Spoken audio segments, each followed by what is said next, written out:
nuevamente regreso otra vez para... Este espacio tiene que ver con la columna habitual del profe, el querido profe Oscar Mesa, que nos cede...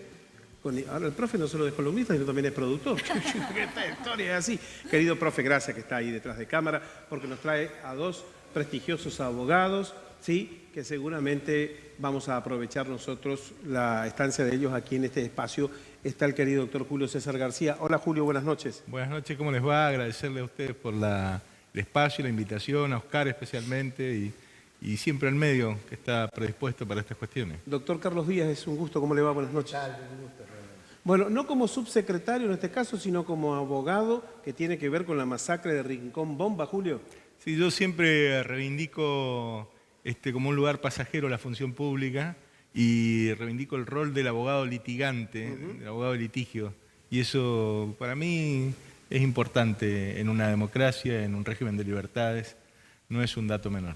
Ponemos en contexto, doctor, la masacre de Rincón Bomba. Bueno, estamos hablando de que antes, meses antes del 10 de octubre de 1947, se inician una serie de actos preparatorios contra la comunidad originaria Pilagá. El 10 de octubre comienza esta masacre en la zona conocida como el Madrejón, en esa época cercanías de las Lomitas, hoy está, forma parte Formosa hablamos, ¿no? De Formosa, 1947, se inicia en la tarde del 10 de octubre el ametrallamiento y la persecución de mujeres, niños, adultos, ancianos, que dura hasta el 30 de octubre aproximadamente, no solo por tierra, sino también con un avión Fokker que después es la Fuerza Aérea Argentina, trimotor, donde se ametralla y se bombardea desde el aire a todos estos seres desesperados, hambrientos, que estaban escapando de esta masacre. Formosa era territorio todavía, ¿no? Era territorio nacional, correcto. Pasaron tantos años, Julio, y hay que seguir litigando. Sí, digo, en general pasa con el tema de los pueblos indígenas y los colectivos, por denominarlo de alguna manera, minoritarios, en contextos de culturas dominantes que lograron invisibilizar el hecho.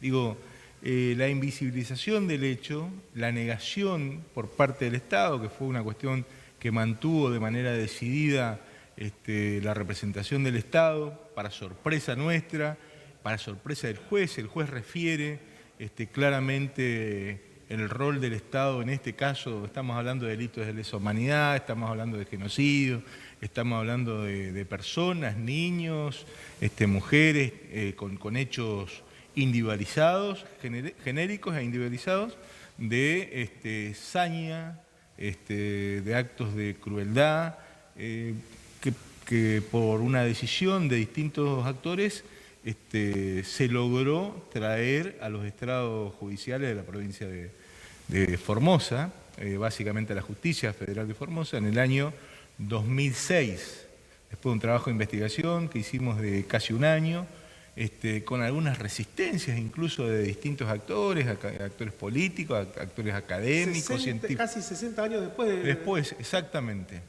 Se logró vencer varias barreras. De hecho, nosotros el poder para estar en el litigio lo tuvimos que hacer en la ciudad de Resistencia.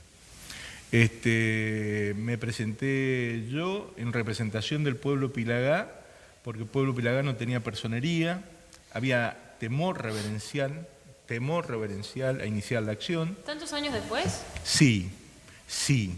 Y lo mismo podemos decir en Napalpí. Lo mismo en Colonia Aborigen Chaco podemos decir exactamente lo mismo, y que me parece importante esto destacarlo porque explica algunas lógicas de exclusión, algunas lógicas de discriminación, algunas lógicas de racismo que permanecen en nuestra sociedad, en nuestro colectivo, en nuestro andamiaje cultural, que los indígenas lo perciben. Digo, en general los expertos en causas de discriminación, de racismo, si bien uno pudo haber cambiado el lenguaje, la posición en la que se coloca, incluso la posición del dedo, de dar consejos, a veces con muy buena fe, implican una posición de superioridad étnica. Creemos nosotros que somos el centro de lo razonable, de lo justo, de lo sabio, de lo inteligente. Ahora eso pasa, no sé si Julio o Carlos tiene referencia, pero pasa en otros lugares como en México con masacres que también contra pueblos originarios. Estamos hablando de México, que es un país que tiene muy adentrado en su forma de vida y de su cultura, sus pueblos originarios, y sin embargo hay masacres, por dar un ejemplo, México, pero tanto ocurre con Bolivia, Perú, Nicaragua, los pueblos originarios de América Latina no han sido respetados. Lo destacado de este fallo es que es el primero de su clase que sale de pueblos originarios 72 años después que se sucedieron.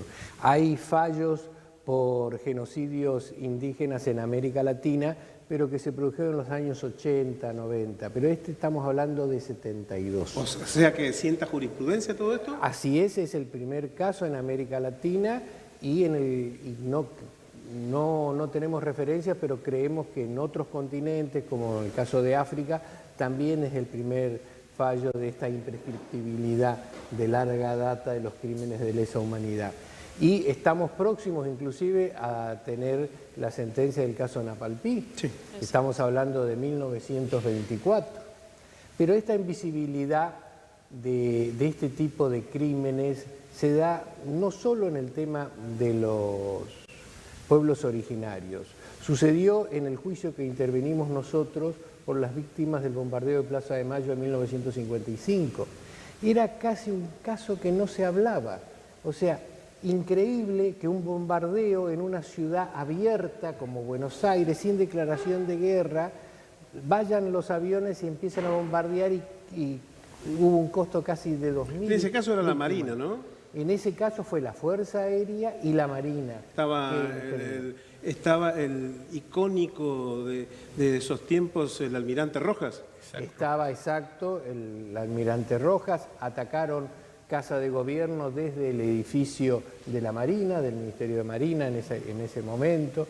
Y entonces se producen, uno dice, pero ¿y cómo pasó esto? Bueno, esto pasó en nuestro país, lamentablemente, como pasó durante la última dictadura cívico-militar. En relación a la causa justamente de la masacre de Rincón Bomba, les consulto, ¿hay testimonios que pueden acompañar? Sabemos que el caso de Napalpí es mucho más complejo, recién tenemos el caso de Rosa Grilo, pero en el caso, bueno, al ser quizás 20 años menos, ¿hay testimonios de aquellos sobrevivientes? Nosotros pudieron declarar 9 ancianos que fueron sobrevivientes, de los cuales todavía sobrevive una señora de edad, que se cree que tiene más de 90 años, por supuesto, pero eso se logró hacer esos testimonios. Y otro caso muy importante en el caso de Rincón Bomba es que se logró identificar a todos los gendarmes que participaron en la matanza, pero que ya habían fallecido.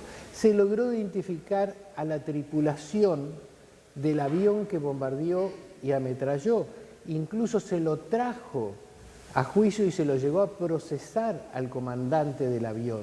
Lamentablemente, antes de que se haga la audiencia pública, él mismo falleció.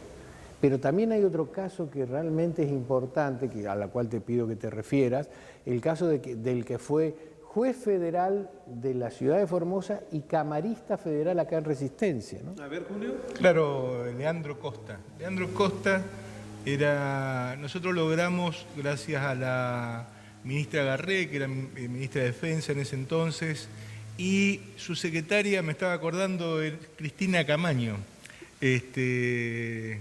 la jefa de la oficina J, ¿se acuerdan esa oficina de procesamiento sí, de las llamadas, de pinchar los teléfonos? Los teléfonos, sí. Ella había sido la responsable.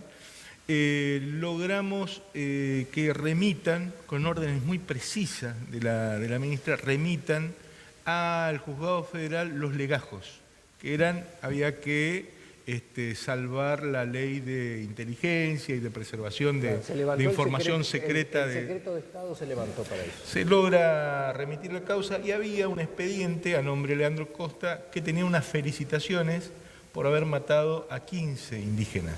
Tenía una felicitación. Una felicitación, se lo había condecorado, tenía una condecoración, pero ahí no termina el dato. Leandro Costa se retira o le dan de baja por problemas de salud mental, dice su legajo, de Gendarmería Nacional e ingresa él a la Facultad de Derecho, se recibe de abogado, mientras era empleado del Poder Judicial. Llega a ser juez federal de la provincia de Formosa y después llega a ser camarista de acá de la Cámara Federal de Apelaciones de la Ciudad de Resistencia. Y es el juez, junto con el doctor Inda, si no me equivoco, que le da la libertad a los imputados en la causa de Margarita Belén. Terrible esto, ¿eh?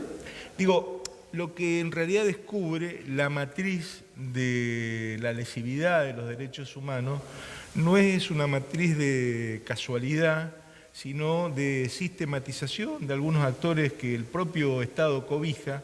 Por eso es importante que nosotros le pongamos nombre y apellido a las responsabilidades, más allá de la responsabilidad que tiene el Estado, la responsabilidad primaria ante violaciones de derechos humanos, tiene una matriz de impunidad. Y esa matriz de impunidad, en algún momento, como el huevo de la serpiente, vuelve a generar esos latigazos terribles para el colectivo social, para el colectivo cultural, para nuestra sociedad en general. Doctor, y en base a lo que está describiendo, ¿cuál es el rol que está jugando dentro de este panorama de juicio en la causa Rincón Bomba, el gobierno de Formosa, que conduce y encabeza Gildo Infran? Bueno, hay dos cuestiones que trae a colación el juez, básicamente en la causa de Rincón Bomba, es la ausencia del Estado Nacional.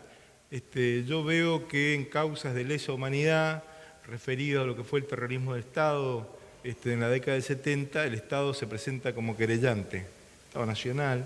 En este caso, la responsabilidad primaria en el hecho de Rincón Bomba es del Estado Nacional.